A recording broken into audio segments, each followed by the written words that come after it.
Subscribe करा महानुभाव प्रतितीपंथ चॅनलला व बेल बटन अवश्य दाबा लेटेस्ट नोटिफिकेशन प्राप्त करण्यासाठी।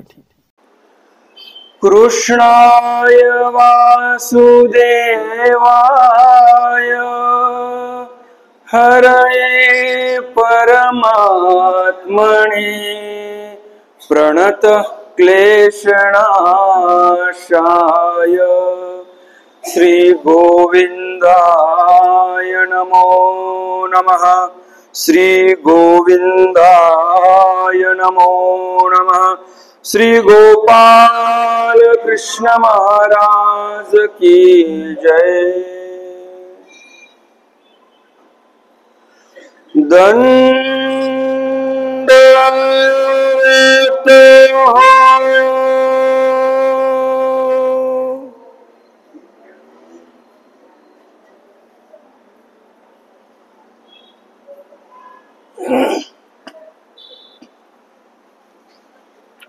सकाळच्या ज्ञान सत्रामध्ये आपण पाहिलं ब्रह्मदेवाचा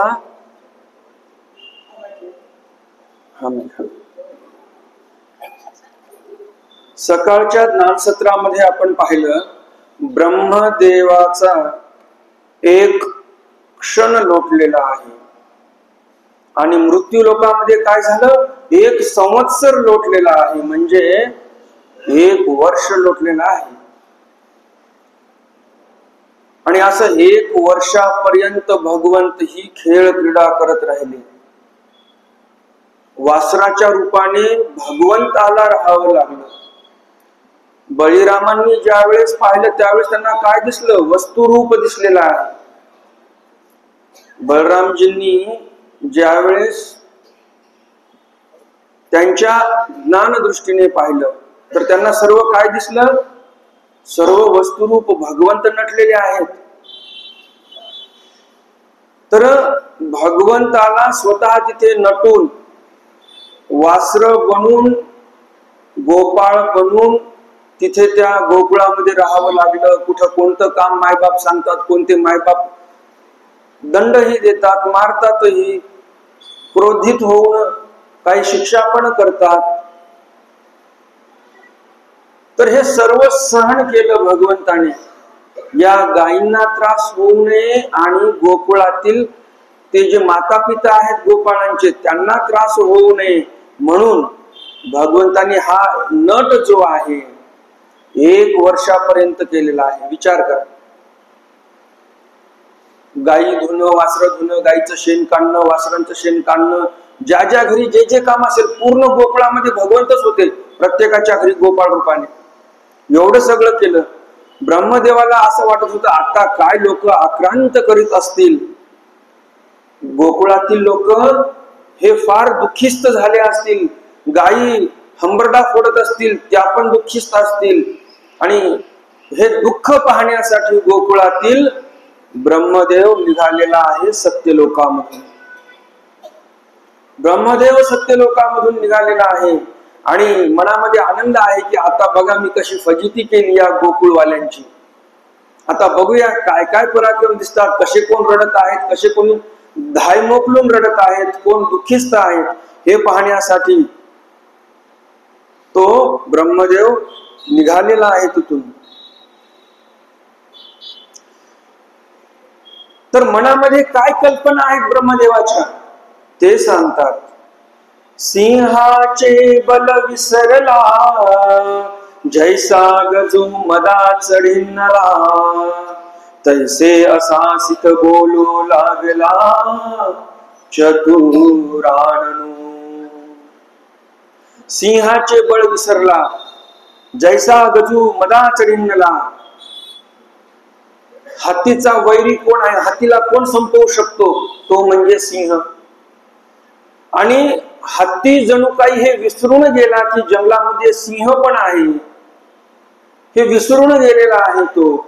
आणि कसा आहे, मदा चढिनला, मद मस्त झालेला आहे, असा तो वागत आहे जणू काही या वनातील या जंगलातील तोच राजा आहे, असा तो वागायला लागलेला आहे।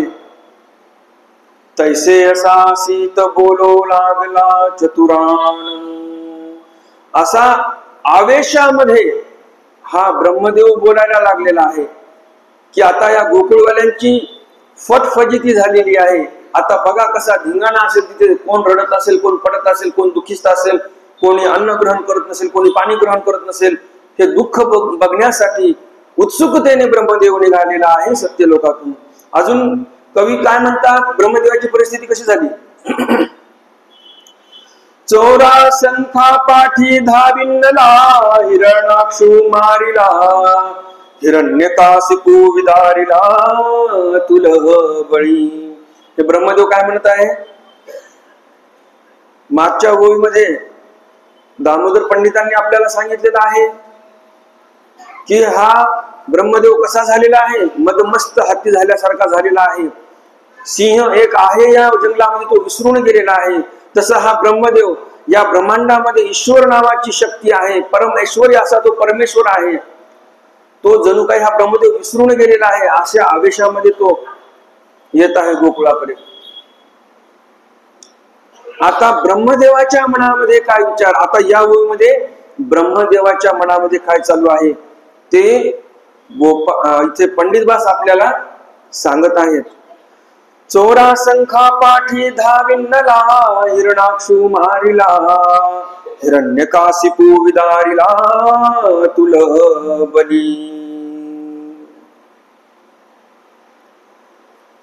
ज्यावेळेस आता ब्रह्मदेवाची मती कशी आहे, तो परीक्षा पाहत आहे. विष्णूने तर अवतार नाही धरला इथे,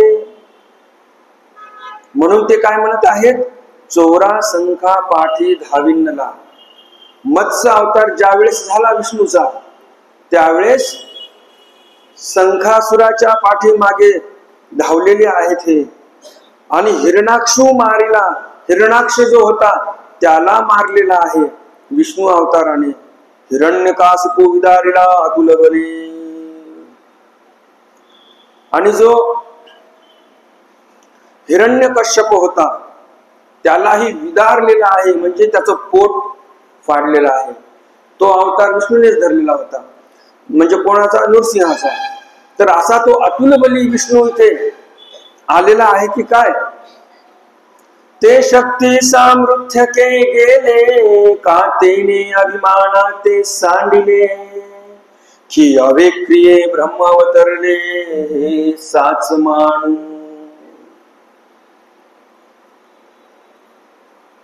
ते शक्ती सामर्थ्य के गेले, तेवढं सामर्थ्य होतं, तेवढी शक्ती होती.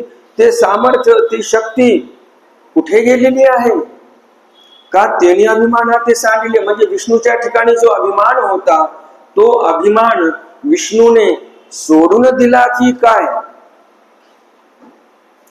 की अवक्रिये ब्रह्म अवतरले, किंवा मग अविक्रिय असा जो ब्रह्म आहे, म्हणजे चैतन्य परमेश्वर जो भगवंत आहे तो तर अवतरला नाही इथे. मग तो अवतरलेला आहे हे साच मानू, हे मी खरं मानू का, असं ब्रह्मदेव मनातल्या मनात विचार करत आहे. की माणूसपणे अवगला, म्हणून सत्य लोका येऊ भियाला, की नवलू असे प्रपंचू रचिला, तेणे देवराये. की माणूसपणे अवगला, भगवंतांनी माणूसपणाचं सोंग घेतलेलं आहे. म्हणून सत्यलोका येऊ भियाला, मनुष्याचं रूप धारण केलेलं आहे.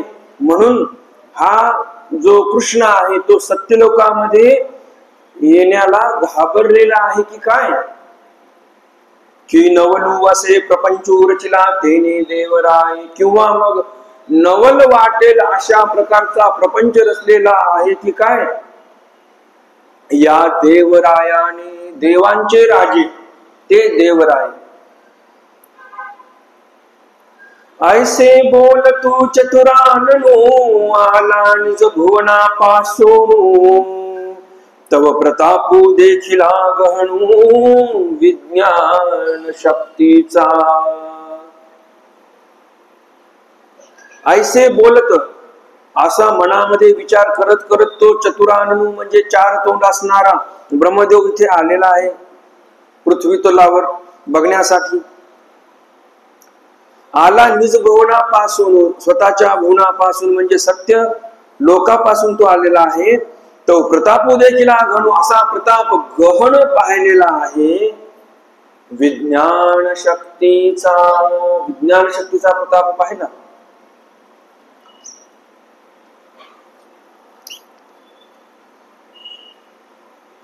पाविया सिंगाचा गजरी, पडिसादा पडत अंबरी, सुताल ताल घोल मोहरी वाताती. पावा सिंग हे वाजवणं चालू आहे गोपाळांचं. ब्रह्मदेव हे गोपाळ आणि वासरांचं हरण करण्या अगोदर जसे भगवंत क्रीडायचे तशीच क्रीडा चालू आहे. पावा वाजवणं चालू आहे, सिंग वाजवणं चालू आहे, ताल घोल मोहरी हे सगळे वाद्य वाजवणं चालू आहे. तर घोळ म्हणजे काय? या सर्व वाजंत्रीचा घोळ तयार झालेला आहे एकदाच. त्या घोळामुळे काय झालेलं आहे? त्या आवाजाचा पडिसाद पडत अंबरी. आज इको जास्त झालाय का? ठीक आहे, सेटिंग तशीच आहे. तर आता हा जो इको आहे म्हणजे काय असते? आवाजाचा पडसाद असतो, बरोबर की नाही? इको म्हणजे एम्प्लिफायरचा इको म्हणजे काय? आपला आवाज जो आहे त्यालाच त्याचा पडसाद तयार होतो, त्याच्यामध्ये थोडं तो आवाज घुमतो, बरोबर की नाही? तर तसं इथे काय म्हणतात? पडिसाद पडत अंबरी म्हणजे हे जे पावा, सिंग, टाळ, मोहरी हे एका सुरामध्ये तालामध्ये वाजवत आहेत आणि याचा पडसाद अंबरामध्ये म्हणजे आकाशामध्ये गुंजलेला आहे. या वाजंत्रीचा इको पूर्णपणे जिकडे तिकडे पसरलेला आहे, त्याचप्रमाणे अंतरिक्षामध्ये गेलेला आहे. विसरवणी देह भावाते, गात श्री कृष्ण चरित्राते, गोपवास रुवे आनंद भरिते देखिले. काय पाहिलेलं आहे ब्रह्मदेवाने? विसरवणी देह भावाते, स्वतःच्या देह भावाला विसरून गेलेले आहेत. कोण? गोपाळ. गात श्रीकृष्ण चरित्राते, श्रीकृष्ण चरित्राचं गायन ते सर्व गोपाळ करत आहेत.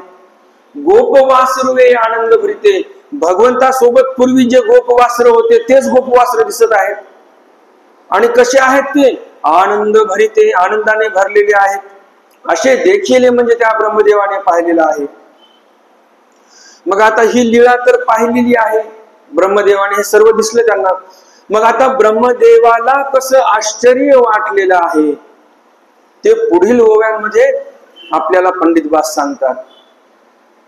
म्हणे मी आला येथे, तवतिये आणली गोपीनाथे, ज्ञान दृष्टी पायी मागवते, तवतिये देखे सत्यलोकी. ब्रह्मदेव मनातल्या मनात काय म्हणत आहे? म्हणे मी आला येथे, मी जसं सत्यलोक सोडला आणि इकडे यायला निघालो, इथे पोहोचलो. हा जो मध्ये काळ गेलेला आहे, या काळामध्ये तवतिये आणली गोपीनाथे म्हणजे गोपीनाथ म्हणजे भगवान श्रीकृष्ण महाराजांनी ते जे गोपाळ आणि वासर होते ते सत्यलोकामधून त्यांनी जाऊन आणलेले आहेत. असंच प्रकार घडलेला आहे असं ब्रह्मदेवाला वाटत आहे.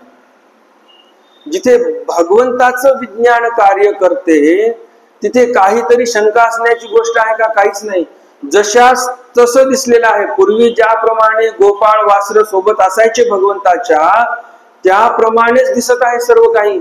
येत किंचितही मनामध्ये ब्रह्मदेव हा साशंक झालेला नाही, तोच भुलून गेलेला आहे. आणि म्हणून लगेच त्याच्या दिव्य दृष्टीने त्याने सत्यलोकाकडे पाहिलेला आहे की तिथे तर गोपाळ वासरे जे होते ते तर नाही आणलेले यांनी, म्हणून दिव्य दृष्टीने पाहिलं तर ते देखे सत्यलोकी. जे गोप वासर ब्रह्मदेवाने अपहरण करून नेलेले होते ते जशाच तसे त्या सत्यलोकामध्ये होते. पुनरपी पाये भूमंडळी, तव समवेत वच्छी गोपाली, श्रीकृष्णो मिरवतासे गोकुळी, सृष्टी निरूपम.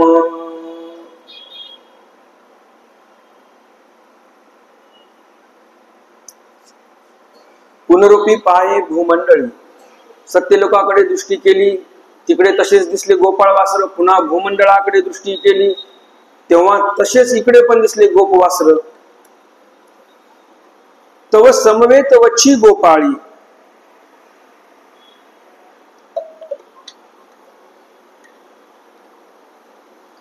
तेव्हा भगवंताच्या सोबतच वच्छ आणि गोपाळ तिथे त्यांना दिसलेले आहे. श्रीकृष्ण मिरवतासे गोकुळी सृष्टी निरुपमा. भगवंत तिथे शोभून दिसत आहेत त्या गोकुळामध्ये, आणि सृष्टी तर अशी दिसत आहे निरुपम. निर म्हणजे नाही, उपमा देण्यासी योग्य, कोणतीही उपमा देता येणार नाही अशी निरुपम सृष्टी दिसत आहे गोपाळांमुळे आणि त्या वासरांमुळे आणि त्या श्रीकृष्ण चरित्रामुळे.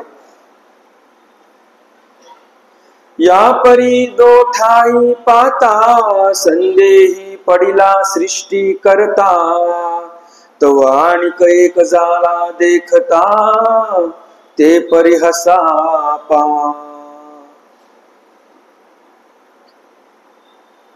या परी दोठाई पाता, अशा प्रकारे दोन ठिकाणी पाहिल्यानंतर संदेही पडिला सृष्टी करता. जो सृष्टी करता आहे तो कशामध्ये पडलेला आहे? संदेहामध्ये पडला. तो आणिक एक झाला देखता. अजून काहीतरी वेगळं प्रकरण दिसलं त्यांना तिथे. ते परिहंसा पा.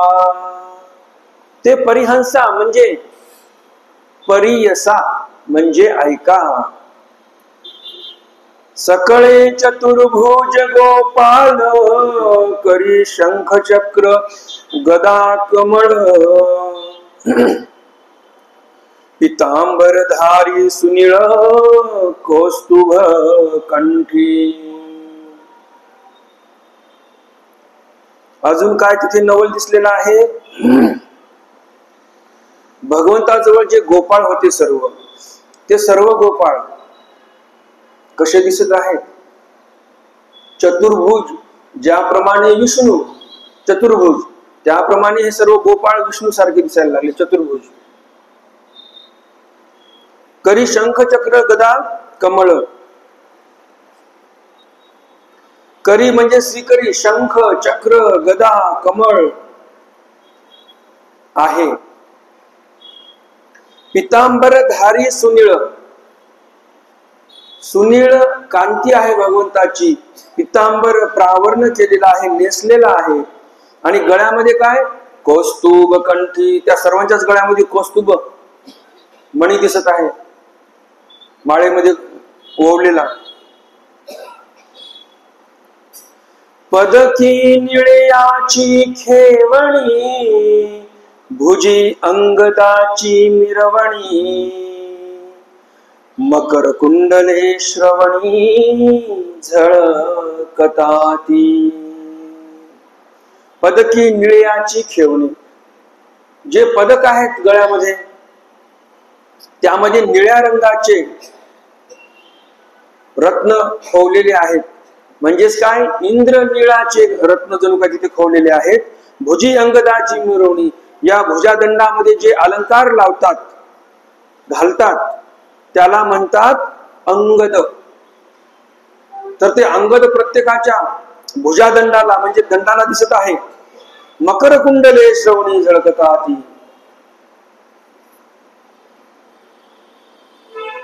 मकर कुंडल श्रवणामध्ये आहेत. मकर म्हणजे काय? मासा, पाण्यातील मासा. त्या आकृतीचे कुंडल कानामध्ये आहे.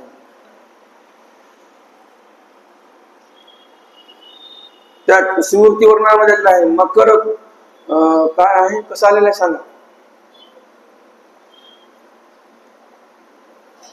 चला.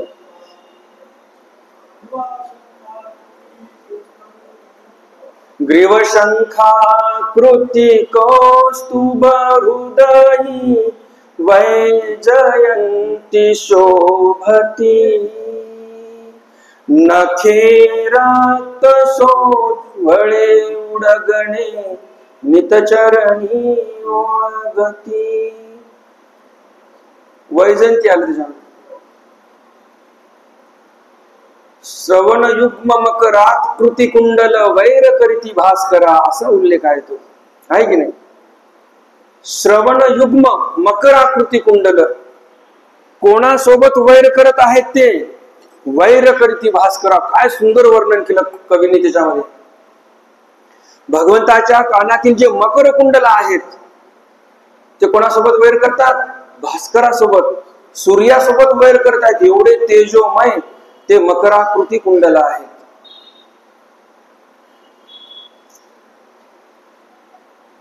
भगवंतांनी निसर्गामधूनच सर्व अलंकारही घेतलेले आहेत, हे लक्षात येते. ज्याने निसर्गाला गुरु मानलेला आहे तो व्यक्ती पुढे जातो. दत्तात्रय महाराजांनी कोणाला गुरु मानलं? निसर्गातील जे काही घटक आहेत, पंचमहाभूत असतील, पशु असतील, पक्षी असतील, यांनाच गुरु मानलेला आहे. पण आपण आपली संस्कृती विसरलो. मग या निसर्गाला गुरु कुणी मानलं? आधुनिक काळामध्ये उदाहरण द्यायला गेलं, पाश्चिमात्य देशांनी गुरु मानलं आणि त्यांनी वेपन इंडस्ट्री एवढी मोठी करून टाकलेली आहे. कोणाला गुरु मानलं त्यांनी? निसर्गाला. निसर्गाकडून त्यांनी घेतलं काय घ्यायचं ते.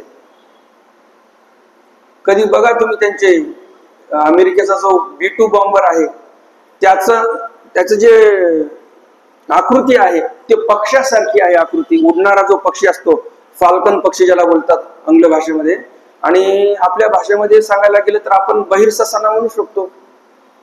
जो आवाज न होऊ देता जातो, एकदम स्टेल्थ टेक्नॉलॉजी, बरोबर की नाही? कोणाच्या लक्षात येणार नाही. तर आपण हे आपलं सर्व विसरून गेलो. आपण आपल्यावर गुलामगिरीच तशी आहे. आपण अजूनही मानसिक गुलाम आहोत. त्यामुळे हे सर्व विसरून गेलो आपण. असं एक उदाहरण आहे, कितीतरी उदाहरण आहे. एक उदाहरण म्हणून तुम्हाला दिलं. जास्त उदाहरण द्यायला बसलो तर आपला आता दिवसही संपत आलेले आहेत आणि दररोजची वेळ आता पटापट संपत चाललेली आहे, बरोबर की नाही? आपल्याला किती तारखेला समाप्ती करायची आहे? 6 तारखेला या वेळेला आपली समाप्ती झाली पाहिजे ग्रंथाची. उद्या आणि परवा 2 दिवस आहेत. आजचं ज्ञानसत्र तर आता होऊनच जाईल. 4 ज्ञानसत्र राहणार आहेत. बाकीचे 4 ज्ञानसत्रामध्ये ग्रंथ पूर्ण करायचा आहे. तर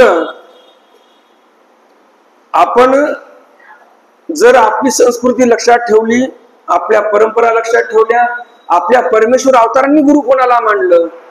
निसर्गाला मानलं. तर निसर्गातून आपल्याला काय घेता येते हेही आपण शिकलं पाहिजे. त्या दिवशी मी उदाहरण काय दिलं? चिमणीचं उदाहरण दिलं. चिमणी ही कशाचा घटक आहे? निसर्गाचा घटक आहे. चिमणी पाणी कशी पिते? एक थेंबभर पाणी त्या चोंचीमध्ये येत असेल, तेच पाणी ते चोंचीमध्ये फिरवते इकडे तिकडे इकडे तिकडे, आणि नंतर मग पाणी ती पिऊन घेते, बरोबर की नाही? असे कितीतरी उदाहरण आहेत.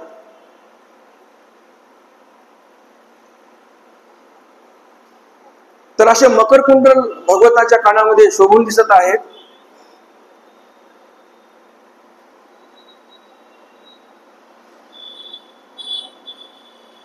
सकळे मुकुट पाट वर्धन वनमाला विराजमान, अवघे श्री वंचलंछन देखियले. सकळे मुकुट पाट वर्धन, सगळ्यांच्या डोक्यावर मुकुट आहेत. ज्याप्रमाणे विष्णूच्या डोक्यावर मुकुट, त्याप्रमाणे सर्वांच्या डोक्यावर मुकुट. पाटवर्धन. पाट म्हणजे काय? वस्त्र. म्हणजे शोभा वाढवणार जे वस्त्र आहे, राजाची शोभा वाढवणार जे पट आहे म्हणजे वस्त्र, ते वर्धन कशाचं करते? तर ते सुशोभित दिसते. वर्धन कशाचं आहे? सुंदरतेचं, शोभायमानतेचं वर्धन आहे तिथे. त्या पटामुळे, त्या वस्त्रामध्ये असे ते सुंदर वस्त्र आहेत की ज्यामुळे ती सुंदरता आणखीनच वाढेल, असे ते वस्त्र आहेत. वनमाळा विराजमान, वनमाळा गळ्यामध्ये आहेत, अशा प्रकारे ते विराजमान आहेत. अवघे श्री वंच लंछन देखील, वच्छाचं लंछन प्रत्येकाच्या छातीवर दिसलं.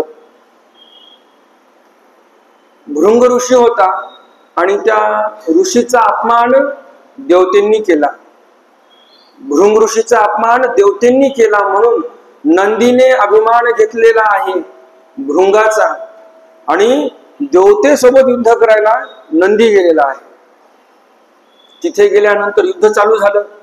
महादेवाने तोंड दिलं पहिलं नंदीला. त्या महादेवाने काय केलं, जसं नाकामध्ये येसन टोचतात त्याप्रमाणे नाक दाबून धरलेलं आहे त्याचं. कारण सर्वात संवेदनशील अवयव कोणता असते? नाक. आपण काय म्हणतो, एखाद्याचं फारच अवघड ठिकाणी तो येऊन अडकलेला आहे, आपण म्हणतो त्याचं नाक पकडला त्याने, आता तो काही सुटत नाही याच्यात आवडीतून, बरोबर की नाही, असं आपण म्हणतो. तर नाक फार महत्वाचं आहे.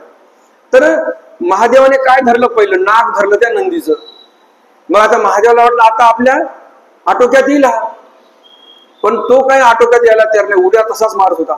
मग विष्णू मध्ये तिला धावून आला. विष्णूला काय वाटलं, महादेवाने तोंडाकडून धरलेला आहे, मग आपण काय करावं, आता पाठीमागनं जाऊन धरावं पक्क त्याला, म्हणजे तो शांत राहील. जसा विष्णू तिथे गेला पाय धरण्यासाठी, असं मागणं धरून त्याला शांत करण्यासाठी प्रयत्न केला, पण ते पाय काय त्याच्या हातात आले नाही. अशी लात बसली छाताडावर की विष्णू तिकडे जाऊन पडला लांब. आणि जशी लात पडली, जोरात लात पडली, नंदीची लात काय लहान राहणार आहे का, एकदम वेगाने. आणि जशी लात पडली की काय होणार, मग वरण उमटणार तिथे. आपल्याला जर कोणी चापट मारली तर 4 बोट तर नक्कीच उमटतात, बरोबर की नाही. आणि अगदी फारच व्यवस्थित चापट बसलेली असेल तर 5 बोट तर नक्कीच उमटतात, बरोबर की नाही. तर आपण जसं बघतो की वळ उमटते आपल्याला मारल्यानंतर, तसं त्या नंदीचं जे काही लात मारलेली आहे त्या विष्णूच्या छातीवर लागलेली आहे. आणि त्या विष्णूच्या त्या छातीवरच्या त्या आकाराला श्री वच्छ लंछन असं बोलतात. वच्छाने म्हणजे गाईचा वच्छ कोण? नंदी. त्याने लात मारलेली, ते लांछन लागलेलं आहे. अरे काय एवढा मोठा विष्णू असून त्या नंदीची लात खातो तू, हे काय लागले? लांछन लागलेलं आहे त्या विष्णूच्या ठिकाणी. तर ते श्री वच्छ लांछन प्रत्येक गोपाळाच्या छातीवर दिसत आहे. मग आता ब्रह्मदेवाला शाश्वती झाली, हे सर्व विष्णू आहेत. तव निर्रा विस्मो पातला, मग मनी निर्धारू लागला, तो एक एक ब्रह्म देखिला एक एका पासी. संभ्रमित अवस्था आहे ब्रह्मदेवाची की हे काय बघतो मी.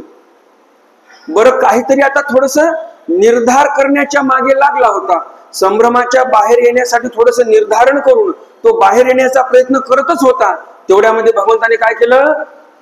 तव निर्हा विस्मो पातला, मग मनी निर्धारू लागला, तो एक एक ब्रह्मा देखिला एक एका पासी. आता तर प्रत्येकाजवळ एक एक ब्रह्म दिसायला लागलेला आहे. म्हणजे स्वतः ब्रह्मदेव पाहत आहे तो चरित्र, आणि आता त्या चरित्रामध्ये समोर ब्रह्मदेवच ब्रह्मदेव दिसायला लागलेले आहेत. मग आता ते जे संभ्रमित होता ब्रह्मदेव, आता त्या संभ्रमाच्या बाहेर येईल का? कसा तरी निघण्याचा प्रयत्न करत होता. पण आता ते ब्रह्मदेव पाहिले. मग आता पुढे काय झालं ते सांगतात. तो तर संभ्रमित आता पुन्हा झालेलाच आहे. धरोणी साकार मूर्ती ते एकेका पासी सकळे तत्वे, उपासिता ती एकमेका ते शक्ती चक्रे. धरोणी साकार मूर्ती ते एक एका पासी सकळे तत्वे. देवतागण तर झालं, हे तर आहेच जवळ, पण काय म्हणतात पुढे कवी? कवी म्हणतात की सकळापासी एकेका पासी सकळे तत्वे, प्रत्येक गोपाळापाशी सकळ तत्व, उपासिता ती एकमेका ते शक्ती चक्रे. या ब्रह्मांडामध्ये जे तत्व आहेत, अष्टकुळांचल आहेत, सागर आहेत, हे जे काही आहेत हे जणू काही मूर्त रूप धारण करून तिथे उभे राहिलेले आहेत. उपासिता ते एकमेकाची उपासना करायला लागलेले आहेत. हे सर्व शक्ती चक्र.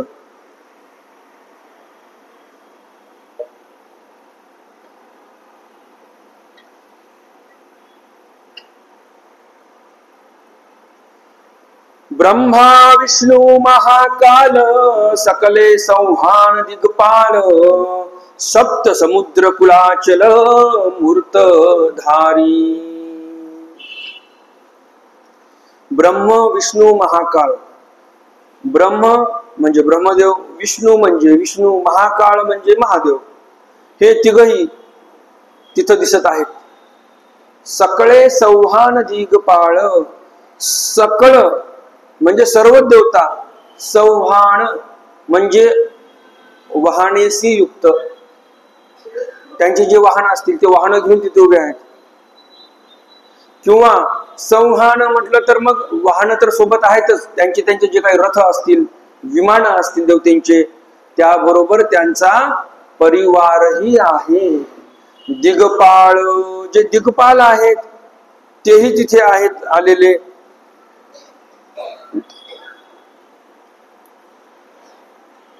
सप्त समुद्र कुलाचल, सातही समुद्र मूर्तरूप धारण करून तिथे आले. कुलाचल जे पर्वत वगैरे आहेत तेही मूर्तरूप धारण करून तिथे आले. मूर्तधारी, मूर्ती धारण करून आले. जैसे सातकेचे अग्निस्तंभन, तैसे झाले चतुरानना. कवणू मी कवण हे स्थान, ऐसे विसरवणी गेला.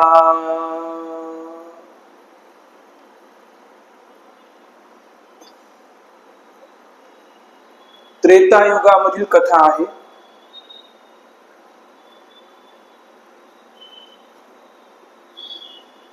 ज्यावेळेस रावणाने सीतेचं हरण केलं आणि मग शोधणी करण्यासाठी रामाने हनुमंताला पाठवलं. तिथे गेल्यानंतर हनुमंत भेटले सीतेला. ओळखण म्हणून जे काही मुद्रिका सोबत आणलेली होती ती दाखवली, ओळख पटली. मग हनुमंत म्हणतात आता मी जातो परत, पण म्हणे माते एवढा लांबचा प्रवास करून आलो मी. हनुमंत सीतेला बोलतात म्हणे माते मी एवढा दूरवरचा प्रवास करून आलेलो आहे आणि भूक फार लागलेली आहे, थोडासा काही फलाहार करू का म्हणे. इथं जे अशोक वाटिकेमध्ये फळाचे झाड आहेत, थोडाफार फळाहार केला तर चालेल का. सीता माता म्हणतात काय हरकत नाही. आणि मग ते अनुज्ञा घेतली. बघा दास कसा असावा असा असावा. वास्तविक पाहता हनुमंताला माहिती आहे अशोक वाटिका यांच्या मालकीची नाही, बरोबर की नाही. मालकी कुणाची आहे, रावणाची आहे. परंतु अनुमती कुणाची घेतली, सीता मातेची घेतली, बरोबर की नाही. तर जिथून आपल्याला चांगलं दिसत आहे, चांगलं भेटत आहे ते आपण घेतलं पाहिजे. मग आता काय, हनुमंत म्हणजे कोण, वानर. मग आता काय केलं त्यांनी, वानराचं काम कसं, खाणं थोडं, नासधूस जास्त. मग आता काय, थोडस खायचं, फेकून द्यायचं, या फांदीहून त्या फांदीवर उडी मारायची. जिथं उडी मारली ती फांदी सत्यानाश त्याचा. जे काही त्याला फळं असतील, फुलोरा आला असेल ते सर्व खराब होऊन जाणार. मग सर्व असुर आले. मग ते जे काही प्रकार व्हायचा तो झाला. शेवटी मग रावणाने एका योद्ध्याला पाठवलं, माझ्या मते त्यांच्या मुलाला पाठवलं. बरोबर ना. मग दुसरा आला. आणि मग ज्यावेळेस दिव्यास्त्र चालवलं, ब्रह्मास्त्र काहीतरी चालवलं, त्यावेळेस मग त्या वैष्णवास्त्राला मग ते नमस्कार केला, म्हणे मी बंधनामध्ये येण्यासाठी तयार आहे. मग वैष्णवास्त्राने बंधनामध्ये केलं कोणाला, हनुमंताला, आणि राजदरबारात नेलं. तिथं नेल्यानंतर काय झालं, सर्व ऐकून घेतलं. मग याला शिक्षा द्यायची, काय द्यायची. एका जणाने सांगितलं वानराला महत्वाची त्याची पूछ असते म्हणे, शेपटी, याची शेपटी जाळून टाका. मग काय केलं, शेपटी जाण्यासाठी वस्त्र आणले, वस्त्र गुंडाळले, तेल टाकलं, पेटून दिलं. मग आता वानर काय गप बसणार का, उड्या मारत बसला तू. मग हा महाल जाळ, तो महाल जाळ, तो महाल जाळ, असं करत करत तो कुठे पोहोचला, रावणाच्या बहिणीच्या महालामध्ये. आता रावणाला दोन बहिणी, एकीचं नाव साटिका आणि एकीचं नाव ताटिका, या दोघी बहिणी. तर इथे उल्लेख काय केलेला आहे, साटकेचे अग्निस्तंभन. जैसे साटकेचे अग्निस्तंभन तैसे झाले चतुरानना. कवणू मी कवण हे स्थान आहे विसरून गेला. ही जी साटिका होती, या साटिकेला अग्निस्तंभनाची विद्या माहिती होती. म्हणजे हिनं मंत्र उच्चार केला की अग्नी विझून जायचा. आता घरामध्येच अग्नी लागला तिच्या, ती गेली भांबावून, तिला काय मंत्र आठवायलाच तयार नाही. आता विद्या असून काय कामाची? सर्व राजमहल जळून गेला. ती साटिका जी आहे ती काय त्या मंत्राला उच्चारू शकली नाही. तिच्या काय बुद्धीमध्ये तो मंत्र आला नाही, तिने काय मुखातून तो मंत्र उच्चारला नाही. जसं या साटिकेचं झालं तसं तैसे झाले चतुरानना, या ब्रह्माला तसं झालं. कौणू मी कौण हे स्थान आहे हे विसरून गेला. मी कुठे आहे, कारण समोर कितीतरी हजारोच्या संख्येमध्ये ब्रह्म विष्णू महादेव दिसत आहेत. त्याला आता प्रश्न पडला, मी जे ब्रह्मांडाची रचना केली त्याच ब्रह्मांडामध्ये मी आहे की काय दुसऱ्याच ठिकाणावर गेलो मी? एवढी भुली, म्हणजे एवढं भुलवून टाकलेलं आहे भगवंताने आपल्या एका शक्तीने. म्हणजे काय झालंय, ब्रह्मदेवाचं फजिती करायला गेला. ब्रह्मदेव फजिती करायला गेलेले आहेत श्रीकृष्ण भगवंताची. आणि फजिती कोणाची झाली? ब्रह्मदेवाने स्वतःचीच फजिती करून घेतली. एक एका गोपाळाची रिद्धी देखवणू, भुलला चतुराननू, एक पर एकासी थोरू अभिमानू, जाणपणाचा. एक एका गोपाळाची रिद्धी पाहून भुलला चतुराननू, चतुराननू भुलून गेलेला आहे. पर एकासी थोरू अभिमानू, जाणपणाचा. हे सर्व प्रकरण घडलं ब्रह्मदेवाचं बऱ्यापैकी भुलवणं इथे भगवंताने केलेलं आहे. ब्रह्मदेव आश्चर्यचकित झाला, मी माझ्या ब्रह्मांडामध्ये आहे की दुसऱ्या ब्रह्मांडामध्ये?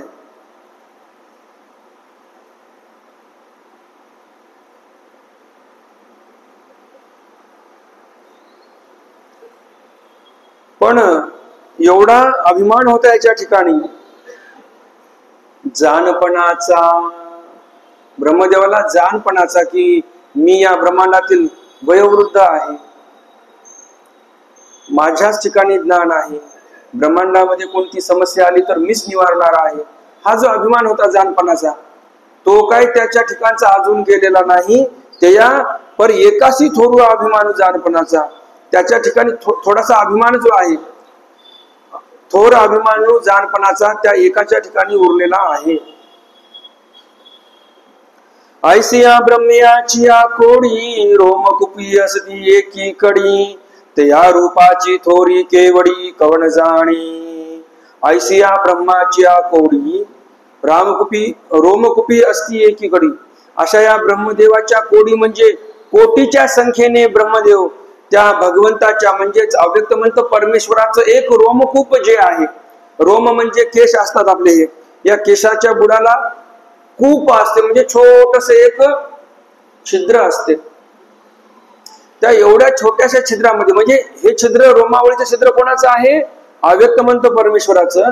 त्या अव्यक्त म्हणतो परमेश्वराच्या एका रोमावळीच्या छिद्रामध्ये करोडो करोडो ब्रह्मदेव एका कोपऱ्यात पडलेले आहेत. ते रोमकूप काय भरलं नाही करोडो ब्रह्मदेव येऊन पडले म्हणून, त्या रोमकूपाच्या एका कोपऱ्यामध्ये हरपून गेले ते करोडो करोडो ब्रह्मदेव. एवढं अनंत असं स्वरूप आहे अव्यक्तमंत परमेश्वराचं. असा तो परमेश्वर ज्याच्या रोमकूपामध्ये अनंत असे ब्रह्मदेव हरपून जातात, करोडो करोडो ब्रह्मदेव हरपून जातात. त्या रूपाची थोरी केवढी कवण जाणे. अशा त्या अव्यक्तमंत भगवंताची थोरी केवढी आहे आणि ते कोण जाणणार आहे? कोणी जाणू शकणार नाही. तया ईश्वराचे करणे ठावे करू आला ब्रह्मेपणे, सुखे आसे ना पुरेपणे सत्यलोकी. पंडित बास म्हणतात याला एवढा आगाऊपणा करण्याची गरजच नव्हती, जास्तीचे काम कशाला केले? ते या ईश्वराचे करणे ठावे करू आला ब्रह्मपणे. या ईश्वराची करणी आहे तरी कशी? मी ब्रह्मदेव आहे, मी बघतो आता यांची परीक्षा बघण्यासाठी इथे आला. तर हे परीक्षा बघण्यापेक्षा सुखे असे ना पुरेपणे, अहो सुखाने समाधानाने जर याने राहिला असतं की आपण भगवंताचं लेकरू आहोत, भगवंताने आपल्याला एवढी मोठी उपाधी दिलेली आहे, या भगवंतामुळे आपण ब्रह्म आहोत, आणि भगवंतामुळे ब्रह्मपणा आपल्याला आहे हे समजून गपचूप बसून राहायचं, आपलं दिलेलं काम करायचं. हे करायचं दिलं सोडून जास्तीचे काम करायला लागलेलं आहे. सांडा सांडा अहंकार अनुसरा श्री चक्रधरा, मग जाणाल परापर विचारा ते. आता हे पंडित भासांचं बोलणं आहे बरं का, ब्रह्मदेवाचं बोलणं संपलं.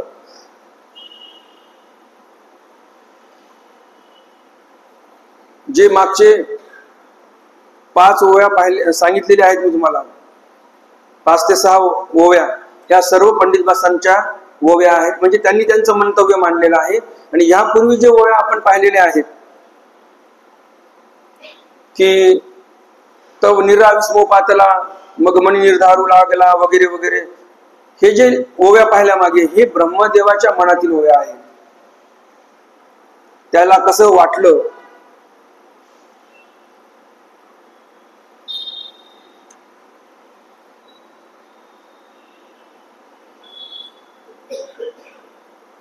सांडा सांडा अहंकार अनुसरा श्री चक्रधरा, सर्व अहंकाराचा त्याग करून श्री चक्रधराला अनुसरा. इथे श्लेष आहे. श्लेष म्हणजे काय, शब्द एक अर्थ अनेक, त्याला श्लेष म्हणतात. तर श्री चक्रधर म्हणजे इथे श्रीकृष्ण भगवंतांना म्हणत आहेत श्री चक्रधर. आणि दुसरा अर्थ पंडित भास म्हणतात की अहंकार सांडून ज्याप्रमाणे सर्वज्ञ श्री चक्रधर स्वामींनी सांगितलेलं आहे, अहंतेचे मूळ सकंदेही उपडावे नाही का, एरवी अंकुर निगती मग शांतीचे रोप लावावे, या उक्तीप्रमाणे सर्वज्ञ श्री चक्रधर स्वामींच्या ठिकाणी तुम्ही सर्वांनी अनुसरा, असाही अर्थ आहे. मग जाणाल परापर विचारा ते. पर म्हणजे मायेच्या पलीकडे जे भगवंत आहेत, त्या भगवंताचं स्वरूप कसं आहे, त्याचा निर्वच कसा आहे ते ज्ञान तुम्ही जाणणार, तो विचार तुम्ही जाणणार.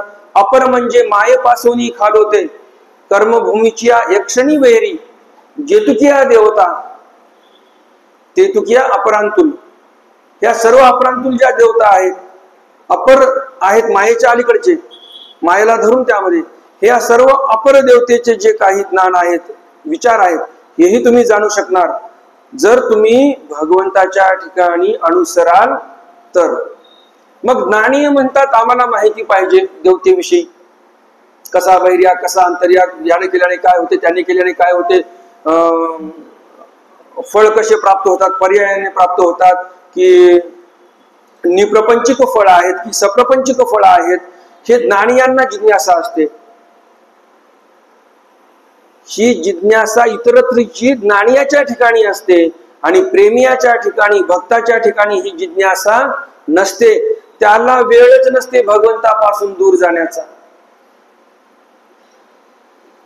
जन्मांतरीच्या श्वासा इतके मोजिले हरिनाम. तो भक्त कसा आहे, अहो जन्मामध्ये जेवढे श्वास घेतले आपण तेवढे तो नाम घेतो, देवाचंच नाम घेतो, देवामध्येच रत आहे, ते कशाला त्या देवतेचा विचार करत बसेल. ही महती आहे भक्ताची. तर पंडित भास म्हणतात जर अहंकार सोडला, चक्रधरांच्या ठिकाणी अनुसराल तर पर आणि अपर या सर्व ज्ञानाचा तुम्हाला लाभ होईल. तोचे ध्यामणी तयाचे पवाडे ऐका काणी, म्हणे केशिराजू मुनी श्रोते आते. त्या भगवंताचंच ध्यान करा. काय म्हणतात, जरी मागच्या ओळीमध्ये सांगितलेलं आहे पर म्हणजे भगवंत, भगवंताचं म्हणजे गुणधर्माचं ज्ञान, स्वरूपाचं ज्ञान, हे परपैकीचं ज्ञान आहे, याचंही ज्ञान आहे, आणि अपर म्हणजे देवतेचंही ज्ञान आहे. पण मुनी केशिराज काय सांगतात आपल्याला, या ज्ञानापेक्षा श्रेष्ठ काय आहे, तोची ध्यामणी. श्रीकृष्ण महाराजांप्रमाणे काय सांगितलं, ज्ञानापेक्षा ध्यान श्रेष्ठ, ध्यान करा म्हणतात मुनी केशिराज. श्रेयो हि ज्ञानम अभ्यासाज ज्ञानात ध्यानम विशिष्यते, ध्यानात कर्मफल त्याग त्यागा शांतिरंतर. ज्ञान हे पाप जाळून पुण्य देणारं श्रेयस्कारक आहे, पुण्यकारक आहे, पण ज्ञानाही पेक्षा ध्यान श्रेष्ठ आहे. तोची ध्यामणी. म्हणून पंडित वास मुनी केशिराज आपल्याला तेच सांगतात, ज्ञान जरी महत्वाचं आहे परंतु निरंतर आपण आठवण भगवंताची केली पाहिजे, ध्यान भगवंताचं केलं पाहिजे, त्यांचे चरित्र पवाडे कानाने ऐकले पाहिजे आपण. म्हणे मुनी केशिराजू श्रोते याते. तुम्ही जे श्रोते इथे बसलेला आहात, तुम्हा सर्वांना मुनी केशिराज सांगत आहेत की भगवंताच्या लीळेचं स्मरण करा, भगवंताच्या पवाड्याचं स्मरण करा. श्रीकृष्णाचं रूप दिसलं, श्रीकृष्ण भगवंताचं जर आपल्याला प्रतिमा दिसली, फोटो दिसला, मूर्ती दिसली, तर अंगावर काटा आला पाहिजे. त्यांचं चरित्र एवढं आठवलं पाहिजे आपण. अशी भक्ती असली पाहिजे. म्हणून ध्यान श्रेष्ठ आहे. ध्यानाने धर्मसिद्धीस जाण्याची शक्यता जास्त आहे. जो ध्यानात प्रवेशला तो तरला असं समजून घ्या. पण ज्ञानामुळे ही गोष्ट प्राप्त होईल असं जर म्हटलो तर ते मग योग्य नाही. ज्ञानामुळे एवढी दृढता येऊ शकत नाही जी ध्यानामुळे आली. पण हेही सत्य आहे की ध्यानामध्ये प्रवेश करू शकतो ज्ञानामुळे. पण ते ज्ञान कसं असावं हा आता फार वेगळा विषय आहे. त्या विषयाकडे जाऊ नये आपण.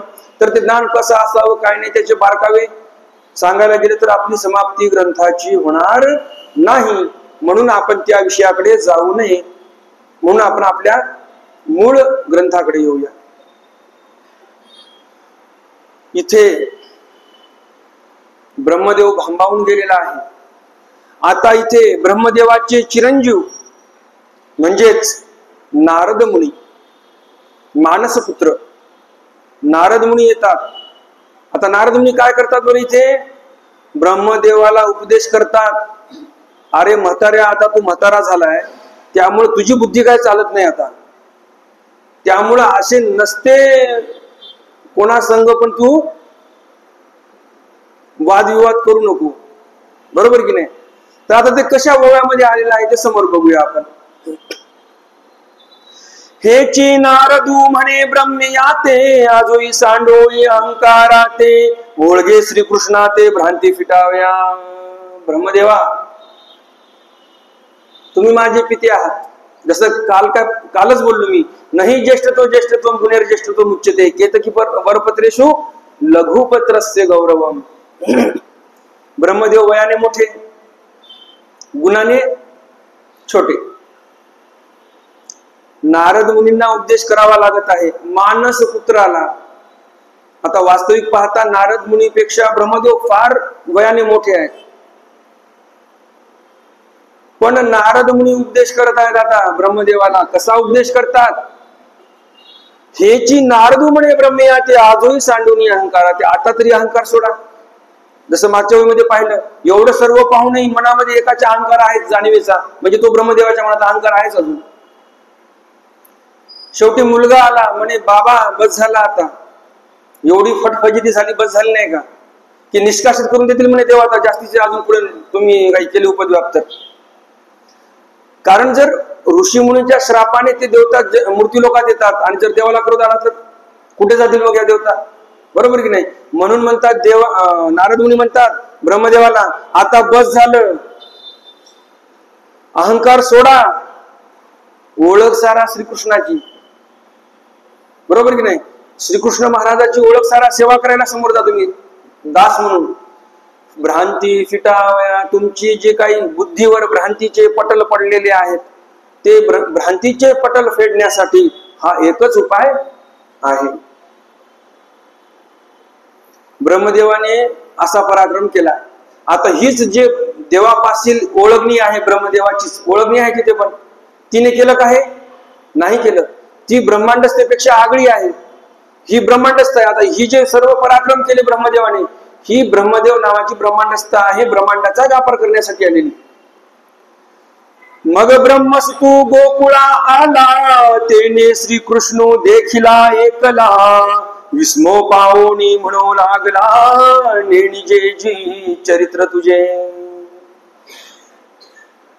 आता कोण आला अगोदर? ब्रह्मस्तु गोकुळा आला, म्हणजे नारद मुनी गोकुळामध्ये आलेले आहेत.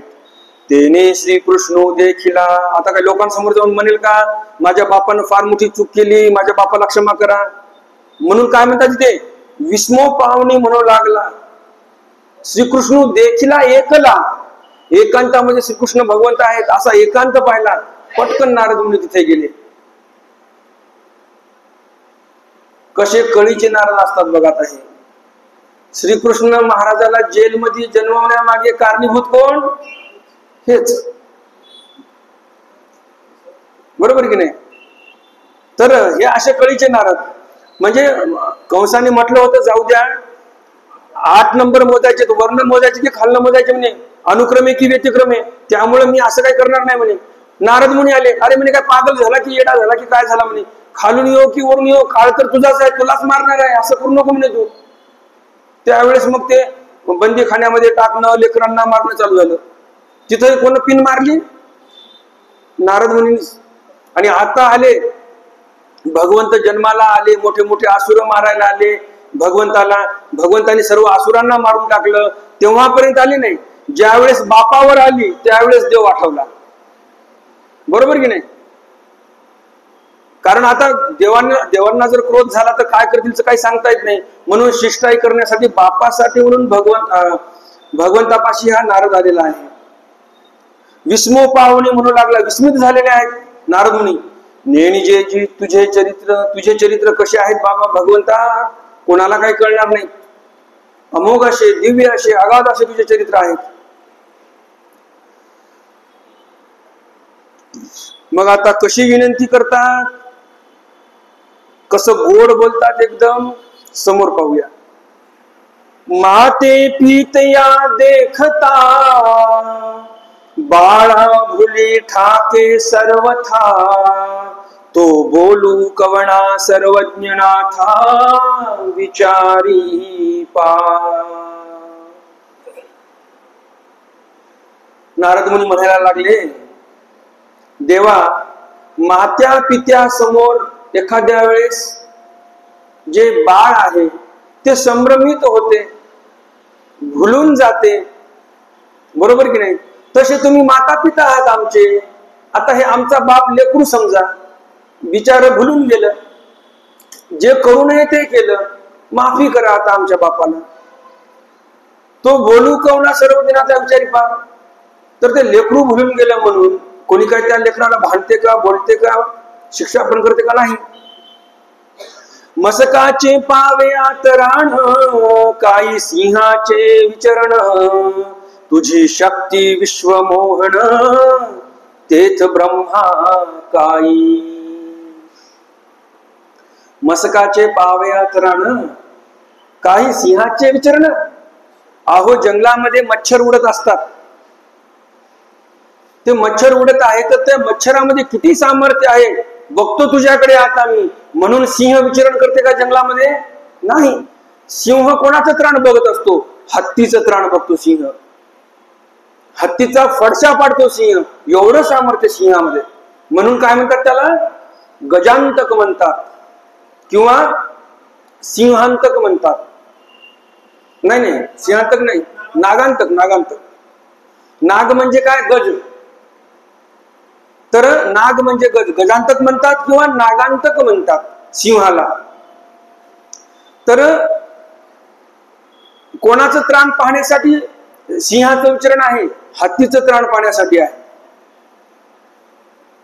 तुझी शक्ती विश्वमोहन, ते ब्रह्मा काही. भगवंता, तुम्ही म्हणजे सिंह आहात, माझा बाप म्हणजे मच्छर आहे, मच्छर. आता मच्छराचं त्राण बघण्यासाठी तुम्ही विचरण करावं का बरं? तुम्ही ते करणार नाही, परंतु आमच्या मच्छराला तेवढं समजलं नाही. आपण कोणासोबत पैज करत आहोत किंवा युद्ध करण्याचा प्रयत्न करत आहोत किंवा कोणासोबत आपण वैर घेत आहोत हे समजलं नाही.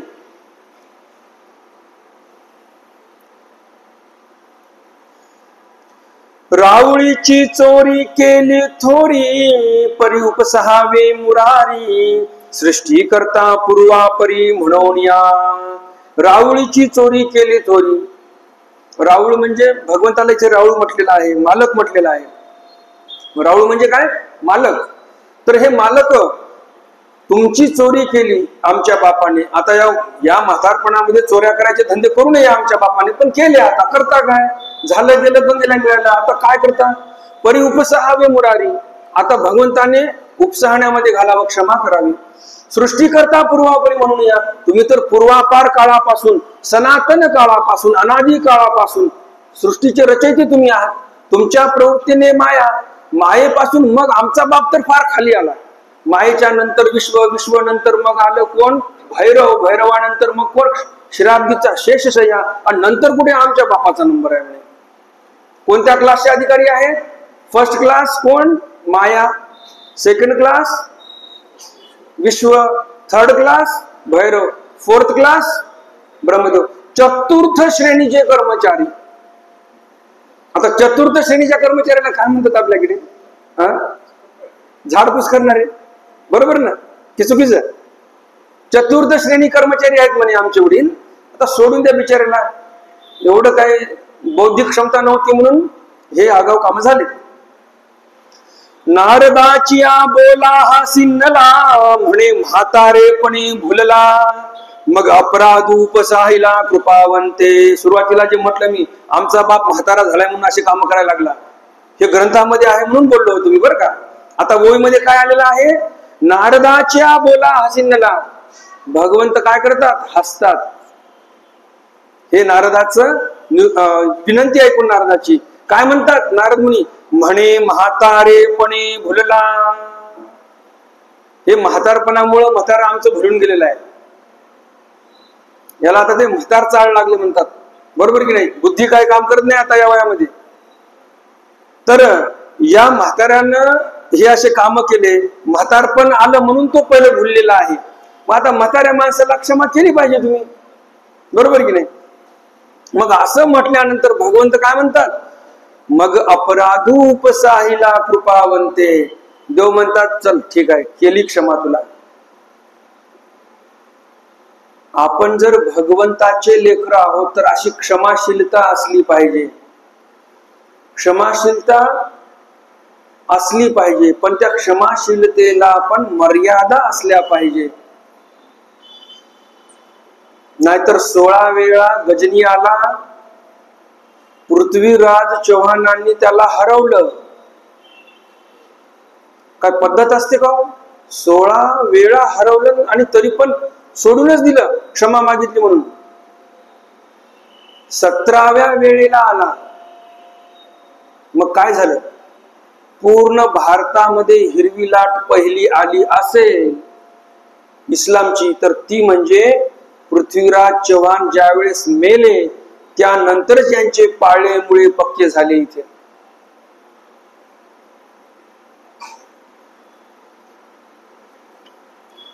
यापूर्वी पण आक्रमण चालू होते, पण दिल्लीपर्यंत आले नव्हते.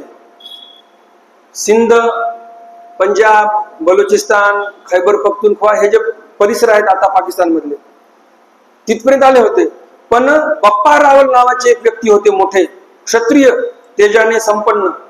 ते बाप्पा रावल जोपर्यंत होते तोपर्यंत मुस्लिम आक्रांता इकडे सिंधू नदी पार करून इकडे येऊ शकले नाही भारतामध्ये. तोही भारतच होता जिथे बाप्पा रावल राहायचे. तर आजही त्या पाकिस्तानमध्ये रावलपिंडी नावाचं मोठं शहर आहे. ते कोणाच्या नावानं आहे? बाप्पा रावलच्या नावानं ते शहर आहे. तर हे जे घटना असतात क्षमाशीलतेच्या, ह्या महाग पडू शकतात आपल्याला. सज्जनतेचा अतिशय असणे हा दुर्गुण आहे. म्हणून मग गीत तयार करण्यात आले. 17 बार क्षमा अरिदलको ऐसी भूलन अबहोगी. नंतर माहिती झालं अशा चुका शिवरायांनी कधीच केल्या नाही. असो, आता पुढं श्रीकृष्ण महाराजांची प्रसन्नता कशी होते ते पाहूया. प्रसन्न झाला देवाचा राव, आकर्षिला दिव्य शक्तीचा प्रभाव, तव देखिले ते झाले वाव, एकला श्रीकृष्ण साचू. प्रसन्न झाला देवाचा राव, भगवंत प्रसन्न झाले. दिव्य शक्तीचा जो प्रभाव आहे तो आकर्षिलेला आहे.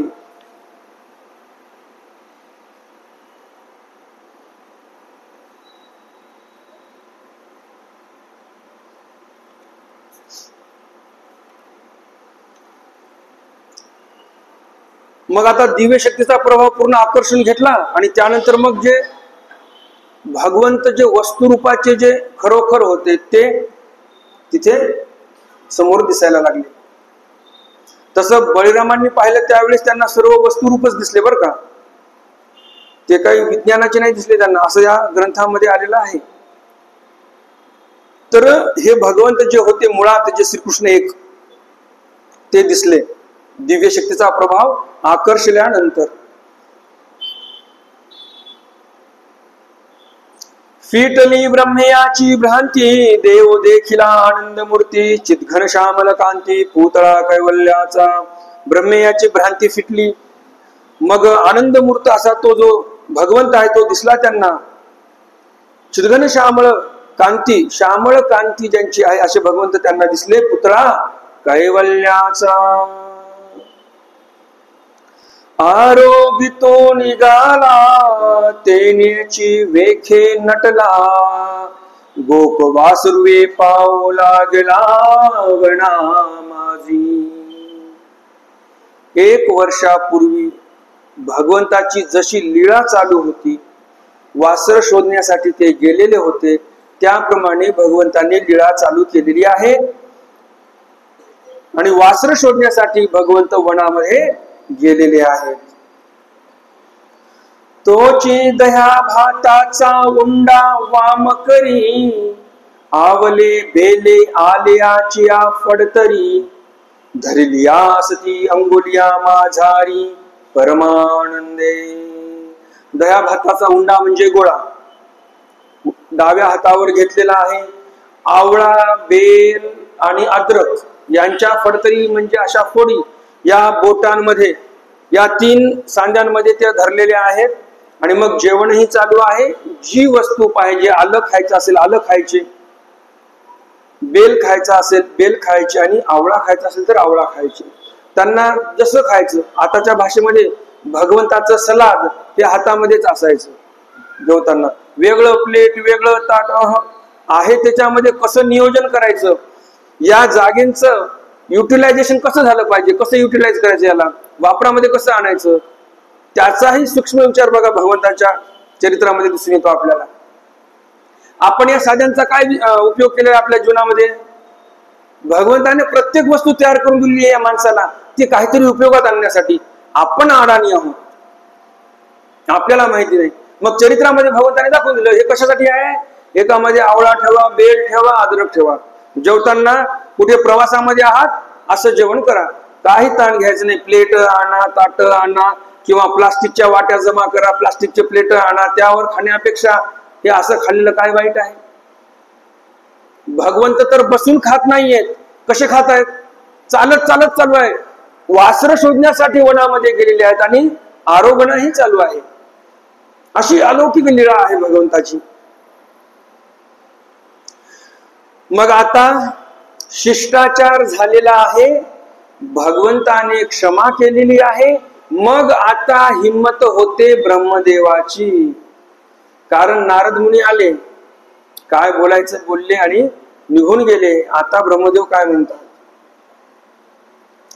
मग दातारा जवळीके आला, चतुर्मुखी नमस्कारू केला, मग तो विनविता झाला करजोनी.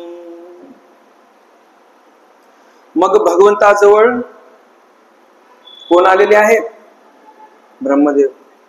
आता इथं चतुर्मुखी आलेला आहे नाव. कशामुळे चतुरानंद का शब्द नाही टाकला इथे? वारंवार वारंवार तेच ते शब्द रटाळ होऊन जाते काव्य. मग ते रटाळ काव्य वाटू नये, नवनवं वाटायला पाहिजे, म्हणून नव्या शब्दाची योजना इथे पंडितवासांनी केलेली आहे. मग दातारा जवळीके आला, चतुर्मुखी नमस्कारू केला. 4ही मुखांनी त्या ब्रह्मदेवाने नमस्कार केलेला आहे भगवंताला. मग विनंती करायला लागला, कर जोडून, हात जोडून विनंती चालू आहे. म्हणे झालिया रवीचा प्रकाशू, न दिसे खद्योतांचा अभासू, तैसा माझी बुद्धीचा विकासू, श्रीकृष्णा तुझ पुढे.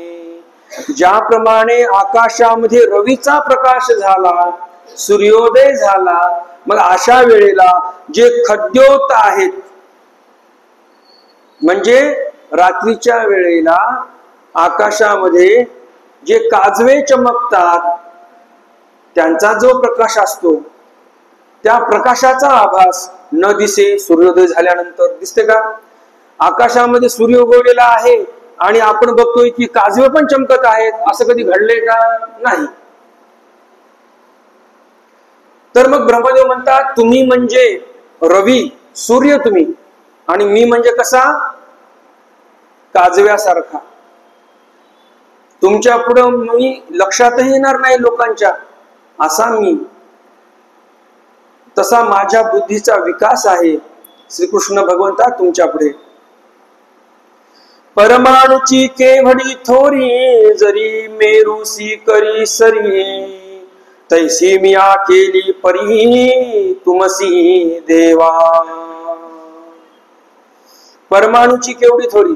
परमाणुची किती थोरी आहे? किती आहे थोरी परमाणुची? परमाणुची थोरी एवढी आहे, जर बघतो म्हटलं तर त्याला विजाणू सूक्ष्मदर्शक लागत असते. आंग्ल भाषेमध्ये सांगायला गेलं तर इलेक्ट्रॉन मायक्रोस्कोप ज्याला बोलतात, मराठीमध्ये विजाणू सूक्ष्मदर्शक. परमाणूला जर पाहायचा असेल तर तो आपल्याला मायक्रोस्कोप लागतो. मग काय थोरी आहे त्याची? काहीच थोरी नाही, डोळ्याला दिसत नाही आपल्या. मग कशाची थोरी आली त्याची? परिमेरुसी करी सरी. परंतु हा परमाणू मेरू सोबत सरी करण्याचा प्रयत्न करत आहे, मेरूची बरोबरी करण्याचा प्रयत्न करत आहे. म्हणजे इथे ब्रह्मदेवाला काय म्हणायचं आहे? मी म्हणजे परमाणू आणि तुम्ही म्हणजे मेरू पर्वत. मेरू पर्वता एवढा कोणता पर्वतच नाही, 5 लक्ष योजनाचा पर्वत आहे. आणि तो कसा आहे? दिव्य प्रपंचाचा आहे. तो काय कोणाला दिसत नाही. देवतेंचं राहतं ठिकाण त्यावर आहे, देवता राहतात त्याच्यावर. हे सर्व कोण करून दिलं? घर कोणी बांधून दिले यांना? भगवंताने बांधून दिले. आणि हे देवाचेच वासर पळून निघाला ब्रह्मदेव. विचार करा आता. म्हणजे ज्याच्यावर, म्हणजे मराठीमध्ये एक म्हण आहे, ज्याचं करायला जावं बरं ते घेते हाती पुदळखोर. म्हणजे आपण ज्याचं बरं करायला गेलो तोच व्यक्ती आपला काय करतो? पुदळखोर घेऊन खड्डा करून पुरायचं बघतो आपल्याला. तशी परिस्थिती कोणाची झाली? या ब्रह्मदेवाची. आहो याचं राहतं आहे, ब्रह्मदेवाचं राहतं ठिकाण सत्यलोक जे आहे ते पण भगवंताच्या प्रवृत्तीनेच तयार झालेलं आहे, मायेनेच तयार करून दिलेलं आहे सर्व. आणि त्या भगवंताने यांचे महाल तयार करून दिले आणि या भगवंताचे मित्र सवंगडी वासरे यांनी गायब केले आणि नेऊन कुठे ठेवले? त्या मालकाच्याच घरामध्ये. आता ते मालकाचंच आहे सर्व. सत्य, कैलास, वैकुंठ हे जे लोक आहेत ते सर्व भगवंताचंच आहे ना, का दुसरं कोणाचं आहे? मालक तर हेच आहेत. मालकाची चोरी, मालकाच्याच घरात माल, असं उरफाटं काम बघा.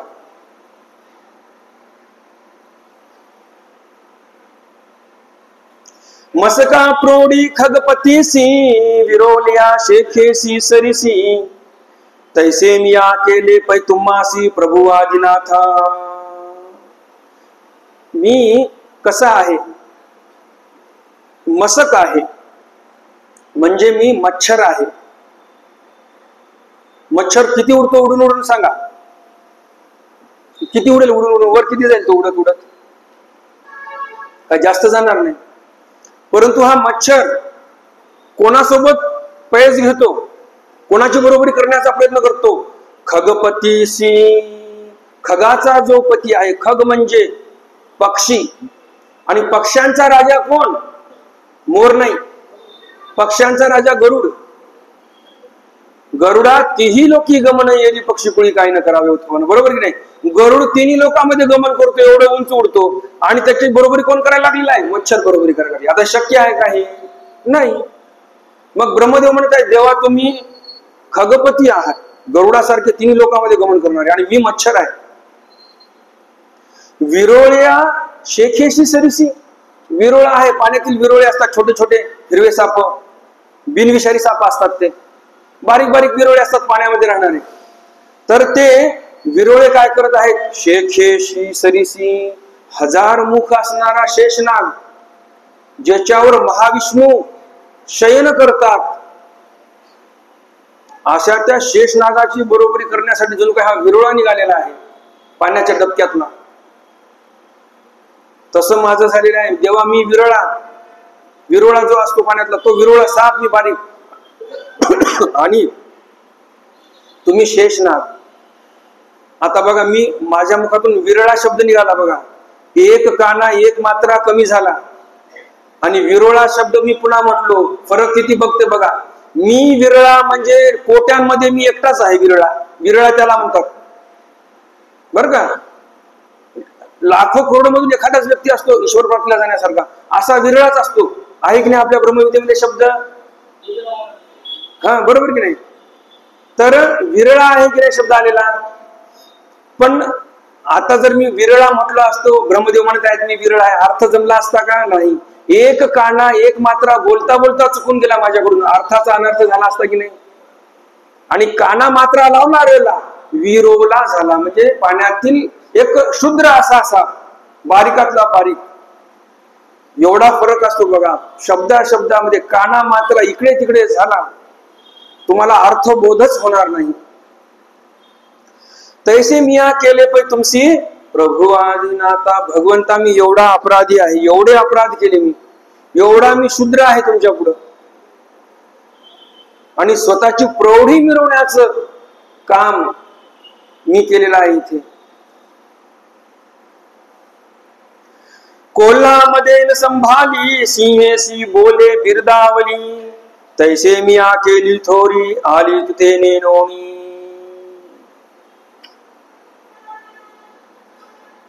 तैसी मिया केली थोरी आली तुते नेनोनी. कोल्हामध्ये न संभाळी. कोल्ह्याच्या ठिकाणी फार मद आलेला आहे, मद मस्त झालेला आहे तो. जसा मागे कोणाला मद आलेला आहे जास्त? हत्तीला सांगितलेला आहे, बरोबर की नाही? हत्ती मदमस्त झालेला आहे, तो विसरून गेलेला आहे की या वनामध्ये सिंह पण असतो. तर इथं आता काय म्हणतात? कोल्हा मदमस्त झालेला आहे, स्वतःचा सांभाळ करू शकत नाही, स्वतःला सांभाळल्या जात नाही त्याच्याकडून. काय म्हणत आहे तो? सिंहाच्या पुढे जाऊन, अरे माझ्यासारखा बलवान कोणी नाही आहे वनामध्ये. कोण बोलत आहे? कोल्हा. कोणापुढे? सिंहापुढे. आता हे जमलं का बरं? नाही. सिंहेसी बोले बिरदावळी. मी असा मी तसा, माझ्यासारखा हुशार मीच. हुशारी ती कोणाची लोक वाखाणतात? हुशार कोल्हा म्हणतात, बरोबर की नाही? तर अशी महती लोक वाखाणतात, माझ्यासारखा तर हुशार तू पण नाही. असं ते बिरदावळी सिंहापुढे गाणं चालू केली त्या कोल्ह्याने. तैसी मिया केली थोरी आली तुते नेनोनी. तसा मी थोर अन्याय केलेला आहे तुते नेनोनी. तुझं मला परिपूर्ण ज्ञान नव्हतं आणि म्हणून मी हे असं कार्य केलेलं आहे. उदरी करी चलन वलन त्या नाही गुणगणन. मातेसी निराठोर लोभाळूपण तेने बाळके जिती. मागे आपण पाहिलं, मागे एका ओवीमध्ये पाहिलं, नारद मुनींनी काय म्हटलेलं आहे? मात्या पित्याचे देखता बाळ भुली ठाके सर्वथा. नारदाने म्हटलं मायबापा पुढे लेकरू काही भुलून गेलं तर वगैरे वगैरे होते असं ते बोललेले आहेत, की बाबा कोणी शिक्षा पण करत नाही वगैरे वगैरे असं ते बोलले. नारदाने एका लेकराचा उल्लेख केला जो मायबापाच्या समोर आहे. पण आता ब्रह्मदेव काय म्हणतात? आता ब्रह्मदेव तर फार पोटातच शिरतात. काय म्हणतात ब्रह्मदेव?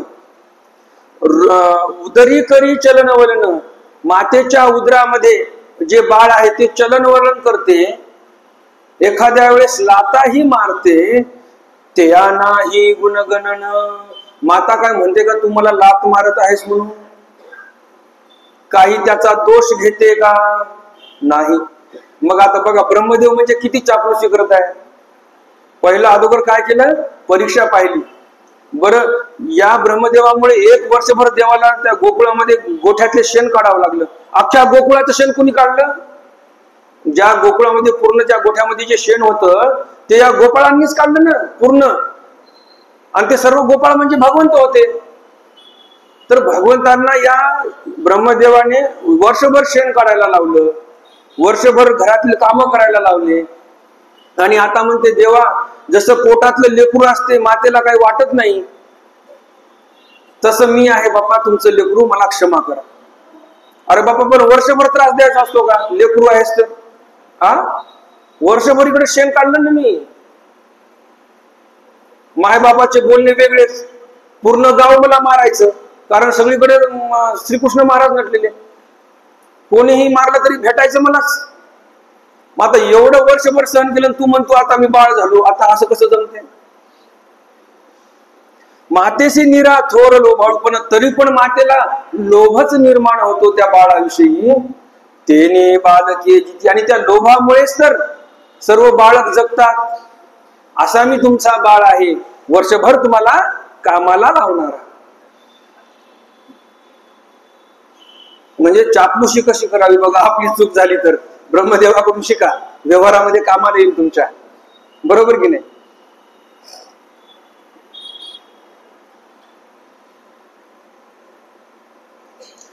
रोगिया विरोधू बोलता, जरी वेद्यू आवेसू करिता, तरी ते आकायचे जीवित सांगे देवा. रोगिया विरोधू करिता, वैद्य आलेले आहेत, त्यांनी जो रोगी आहे त्यांचं व्यवस्थित औषधपान, जे काही पथ्य पाणी आहे ते करणं चालू केलेलं आहे, ट्रीटमेंट चालू झालेली आहे. पण त्या औषधीमध्ये काहीतरी एकदम कडवट अशी औषध आहे, किंवा एखादं असं विशिष्ट तेल आहे, घाणेरडं तेल, की जे वास आला तर उलटी करायचं एवढं घाणेरडं तेल आहे, आणि ते जर तो वैद्य प्यायला देत असेल तर अशा वेळेला तो रोगी शिव्या देतो. कोणाला? वैद्याला.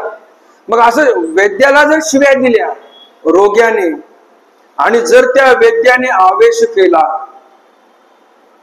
द्यायला लागला, वैद्य पण शिवा द्यायला लागला, मग आता ते जमेल का ताळमेळ? नाही जमणार. आणि जर असं वैद्यही आवेशाने आला तर काय होईल? भांडण होईल. मग कशाची ट्रीटमेंट, कशाचं पथ्य, कशाचं औषधपान, काही नाही. तो रोगी तर मरून जाईल तसाच. तरी तया कैचे जीवित, मग तो रोगी कसा जिवंत राहणार? सांग हे देवा, सांगा तुम्हीच आता.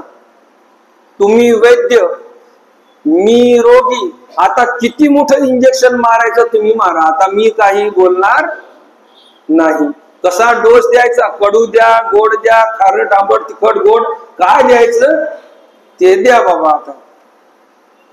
पण मला मरू देऊ नका, जिवंत ठेवा. मला ते उपाधी पाहिजे सत्य लोकातील, बरोबर की नाही? नाही तर देवाच्या मनात आलं, चल तू निष्कासित, दुसरा तुझ्यावर काय अर्थ का? अहो, साध्या ऋषीमुनीच्या श्रापाने जर खाली येत असेल, काही ते फळिया खाली येते म्हणतात. मग पण परमेश्वराच्या मनात आलं तर शक्य आहे की नाही ते? अख्ख्या सृष्टीचा संहार होऊन जाईल. ब्रह्मदेवाला काढणं काय मोठी गोष्ट आहे? म्हणून देव विनंती काय चालू आहे? देवा मला सस्पेंड करू नका, निष्कासित करू नका इथून, अशी विनंती चालू आहे इथं ब्रह्मदेवाची. आठवणी अपकाराते, जरी पृथ्वी सांडिती धैर्याते, तरी चतुर्विधा भूतग्रामाते संवरिते कवन. आठवणी अपकाराते, या पृथ्वीवर आपण राहतो, या पृथ्वीवर आपण राहतो. ही पृथ्वी आपल्याला काय एक देत नाही, सर्व काही पृथ्वीच देते आपल्याला. ही वसुंधराच आपल्याला सर्व काही देते. आपल्याला लहानाचं मोठं केलं. हे शरीर कोणाचं आहे? पृथ्वीचं आहे. जे अन्न खाल्लं त्या अन्नातील जे परमाणू आहेत तेच पोटामध्ये गेले, त्या परमाणूमुळेच हे शरीराची वृद्धी झालेली आहे. म्हणजे शरीर कोणाचं आहे? धरतीच आहे. तर अशी ही धरती आपल्यावर किती उपकार करते. ही धरती आपल्यावर उपकार करणारी आहे. भगवंताला म्हटली धरती, देवा मला आता माझ्याकडे काही नाही तुम्हाला देण्यासाठी. देव म्हणे चल तुझी मातीच खातो आता. देवाने मातीही खाल्लेली आहे, बरोबर की नाही? तर अशी धरती आपल्यावर उपकार करते, पण आपण काय करतो? अपकार. आठवणी अपकाराते, या जीवांनी जे अपकार केले पृथ्वीवर, ते अपकार आठवून पृथ्वी सांडिती धैर्या, ते जर पृथ्वीने धैर्य सांडलं.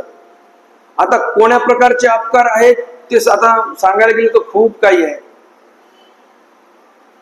या पृथ्वीने आपल्यावर उपकार केले, घातक विषारी द्रव्य स्वतःच्या उदरामध्ये ठेवून दिलेले आहे, पण ते आपण वर काढू काढू या प्रकृतीचा, या निसर्गाचा ऱ्हास केलेला आहे. असे अपकारी आपण आहोत, असे कृतघ्न आहोत आपण. उपकाराची परतफेड आपण अपकाराने करणारे माणसं आहोत.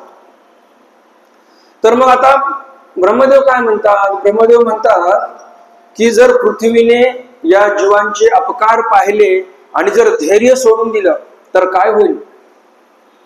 हाहाकार होईल सगळीकडे. हाहाकार असा होईल की चतुर्विध भूतग्राम टिकणारच नाही तिथे. जार दंड श्वेद उद्भिज हे जे चतुर्विध भूतग्राम आहेत हे सर्व नष्ट होऊन जातील.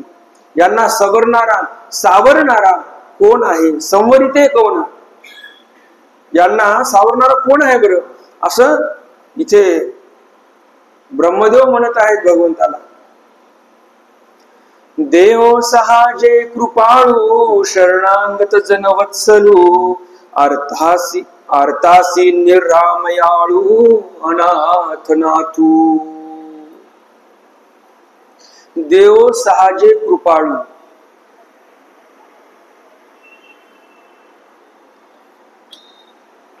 भगवंत हे सहज कृपाळू आहेत. त्यांना फार कष्ट होतात दयाळूपणा करताना.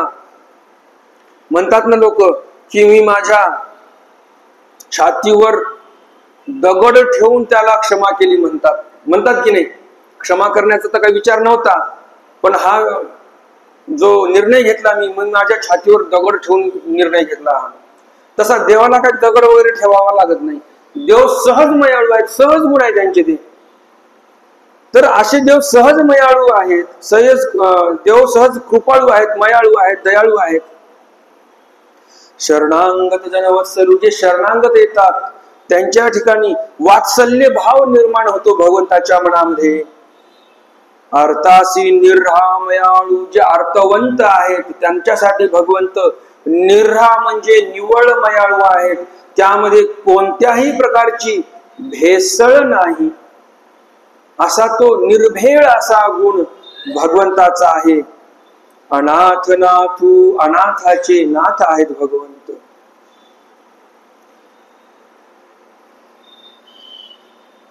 आता शरण आला दातारा, अहो प्रभू श्री कृष्णा श्री चक्रधरा. अनमित बंधू करुणा करा, सकळे उपसावे. आता शरण आला दातारा. आता भगवंताच्या शरण आलेले आहेत ब्रह्मदेव. अहो प्रभू श्री कृष्णा श्री चक्रधरा, हे भगवंता, हे श्री चक्रधरा, हे श्री कृष्णा, मी तुमच्या शरण आलेलो आहे. अनमित बंधू करुणा करा, सकळे उपसावे. हे अनमित बंधू. अनमित बंधू कशाला म्हणतात? जे निमित्ते विण बंधू आहेत, कोणतंही निमित्त नाही. आता भाऊ बहीण होतात ते कशामुळे? सहोदर आहेत म्हणून ते भाऊ बहीण आहेत, काहीतरी निमित्त आहेत, बरोबर की नाही? एका उदरातून जन्माला आले मुलं मुली वगैरे, ते भाऊ बहीण झाले. कारण काय?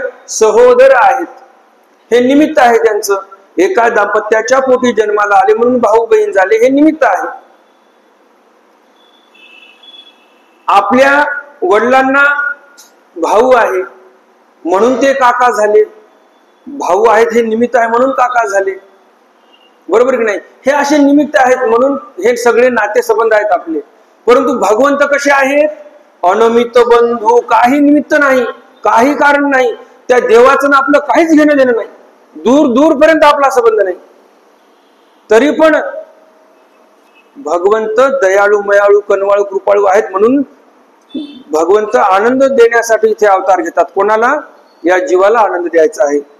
वास्तविक पाहता जीव तिकडे तमामध्ये सडत पडलेले होते, भगवंत इकडे मस्तपैकी आपले अव्यक्त स्वरूपी आनंद घेत होते. काही देवाला घेणं देणं नव्हतं कोणाचं. पण तळमळीत हे जण न देखवे डोळा म्हणून कळवळा येत असे. हे पडलेले जीव जे आहेत, भगवंत म्हणतात माझ्या ठिकाणी एवढा आनंद आहे, करायचं काय? मग द्या कोणाला तरी. मग देवता पाहिल्या नित्यबद्धा, निकृष्टा, निर्यदायका, काळत्रयी नाश नाही त्यांच्या बंधनाला, त्रिगुणाच्या वेणीच्या बंधाने बांधल्या गेलेल्या आहेत, त्रिगुणाच्या बंधामध्ये आहेत. ते तर मुक्त होऊ शकत नाहीत. ते तर मुक्त होऊ शकत नाहीत. मग आता काय? प्रपंचाकडे पाहिलं, जड आणि मिथ्या प्रपंच आहे. त्याला सुखदुःखाचं ग्राहकत्वच नाही. त्याला सुखही होत नाही, दुःखही होत नाही. एखाद्या दगडाला तुम्ही भट्टीमध्ये टाकून दिलं, तो काय ओरडत बाहेर येतो का मला चटका लागला? नाही. जड आहे प्रपंच. मग उरला जीव. जीवाकडे पाहिलं, जीव हा सुख दुःख ग्राहकत्व करू शकणारा आहे, सर्वाधिकारी आहे, बरोबर की नाही? आणि हा जो जीव आहे हा बंधमुक्त आहे, बंधनापासून मुक्त होऊ शकतो असा हा जीव. भगवंत म्हणतात याला आपल्याला आता आनंद द्यायचा, आणि म्हणून हा सर्व खटाटोप झालेला आहे.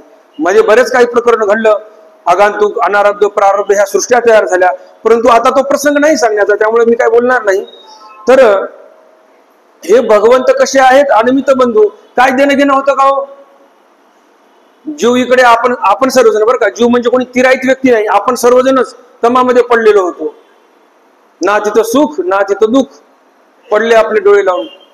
मग भगवंताला वाटलं अशा याला आपण आनंद दिला पाहिजे, म्हणून भगवंताने हा सर्व खटाटोप केला. तर असे ते भगवंत अनिमित बंधू आहेत. काही निमित्त नव्हतं, भगवंतांनाच इच्छा झाली.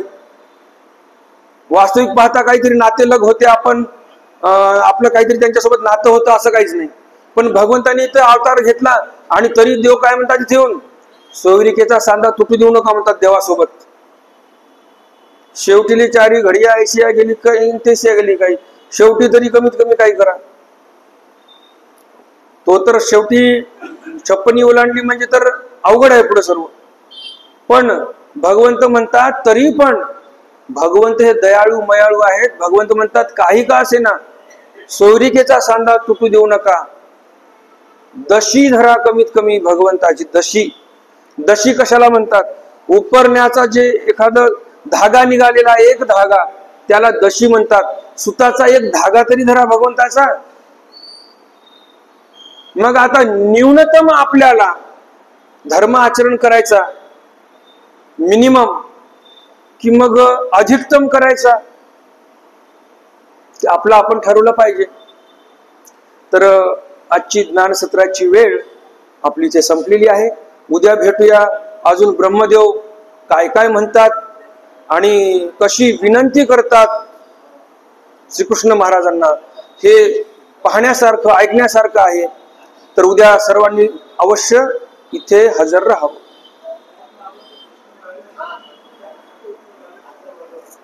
प्रश्न राहिलेला आहे. कोणता प्रश्न? प्रश्न तर सांगा मला. पात्राने ज्याला कोणाला खाल्लं? हा, मग 6 महिने झाले का? 6 महिन्याने येऊन सांगेल ना मग. हा हा हा, अरे बापरे, टुमारो नेवर कम्स. आजच पाहिजे. बरोबर, नाही काय हरकत नाही. प्रश्न असा आहे, कव्हणी एक वणी विचित्र पुतळा, जेवावया बैसला, पात्रे जेवण जेविता तिबळे, पात्रेची तो ग्रासिला, त्याची जीवनिता वनात हिंडता, सूर्यास प्रार्थी सदा, बोले पंडित हा पदार्थ निफजा, षण्मासाचा वायदा. कोणीतरी एक विचित्र पुतळा असा जंगलामध्ये जेवण्यासाठी बसला. पात्रामध्ये जेवण करता करता त्या पात्रानेच त्याला खाऊन टाकलं. मग आता वनामध्ये त्याची वनिता फिरत आहे, त्याची पत्नी, त्याची जी वनिता वनामध्ये हिंडत आहे बिचारी, आणि सूर्यास प्रार्थी सदा, सूर्याला प्रार्थना करते. आणि मग पुढे प्रश्न करतात की बोले पंडित हा पदार्थ तुझा षण्मासाचा वायदा. षण्मासाचा वायदा हा काय नेमका प्रकार सांगा. त्याचं उत्तर आहे, अलिकुळ वहनाचे वहन आणीत होते, शशीधर वहनाने लोटिले मार्ग पंथे, नदीपती रिपुजाचा तात भंगोनी गेला, रविसुत महिसंगे फार दुःखिस्त झाला. या सर्वाचा काय अर्थ सांगणार नाही मी, पण या प्रश्नाचं उत्तर सांगणार. पहिल्या शब्दामध्येच उत्तर आलेलं आहे. हे जे मी श्लोक बोलला नंतर याच्या पहिल्या शब्दामध्येच उत्तर आलेलं आहे. अलिकुळ. अली कशाला म्हणतात? अली म्हणजे काय? अली म्हणजे काय? आता उत्तर सांगितलं मी तुम्हाला. त्या दिवशी या अली या शब्दावरून प्रश्न विचारला मी तुम्हाला, तुम्ही तेव्हाच लक्ष करायला पाहिजे होतं की अलीच उत्तर आहे म्हणून. होता की नाही प्रसंग? अली म्हणजे भोंगा सांगितला मी तुम्हाला, जो भोंगा असतो, बांबूला छिद्र पाडतो, किंवा त्याला खडपद म्हटलेलं आहे, षडपद 6 पाय असणारा. त्या प्रसंगावर प्रश्न विचारला मी, उत्तर तुमच्या समोरच होतं, पण तुम्हाला ते लक्षात आलं. बरं आता ते कसं आहे? मग आता उत्तर सांगितलं, पण ते प्रकरण घडलं कसं? कहूनी एक वणी विचित्र पुतळा जेवावया बैसला. हा भोंगा वनामध्ये जेवायला बसला. कशावर? कमळाच्या फुलावर. संध्याकाळची वेळ झालेली, कमळाच्या फुलावर बसला, त्याच्यामध्ये परागकण जास्त, मध जास्त, तो बसला खात. संध्याकाळ झाली, कमळाचं फूल बंद झालं. मग आता जो जेवायला बसला, ज्या पात्रामध्ये जो जेवायला बसलेला आहे, त्या पात्राने त्या भोंग्याला खाऊन टाकलं. मग आता त्याची पत्नी वनामध्ये हिंडत आहे, सूर्यास प्रार्थी सदा. अरे बाबा, सूर्या उदय हो पटकन, म्हणजे माझा पती मोकळा होईल इकडे. बरोबर की नाही? तर असं आहे ते. ठीक आहे. दंडवत हो